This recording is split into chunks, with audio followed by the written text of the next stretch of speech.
បែកគ្នាច្រើនខែតែចិត្តស្នេហ៍បារម្ភដល់ដែរសុបិនឃើញតែអារម្មណ៍ឆ្លូពេលនៅចិត្តគ្នាប្រច័នខ្វែងគុំនិតទងតែងមិនជានាមមិនទុកចិត្តគឺមានតែឆ្លូ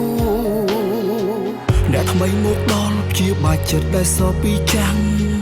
នាងសួរច្រើនណាស់ថាហេតុអ្វីបែកពីអ្នកអញ្ចឹងភ័យក្រែងចិត្តខ្លាចអារម្មណ៍បាំងធ្វើយ៉ាងម៉េចមានតែបន្លប់សុំទោទោះបែកគ្នាក៏នឹកដល់អូនសុំទោដល់កូនចិត្តមួយនេះភ្លេចអូនមិនបានទោះមានអ្នកថ្មីល្អប៉ុណ្ណាចិត្តនៅជោគតាមភ្លេចមិនទាន់បានឈឺណាស់សង្សារថ្មីល្អតែមិនដូចក្បែរសង្សារចាំងអារម្មណ៍ពេលខ្លាំងអូនអ្នកថ្មីមិនលះដាក់គ្នាច្រមកជប់ធ្វើ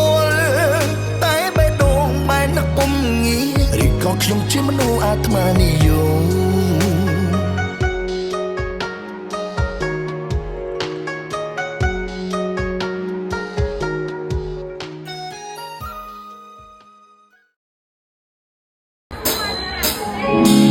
ជួយស្រាំលេចង់រកខាងអ្នកបងអ្នកសុខអញ្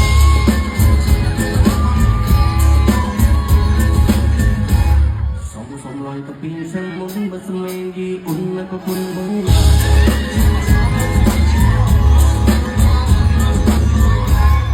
មានអូនណាបូគួយគុណបើស្អូនចិត្តតន់មកស្មាលូ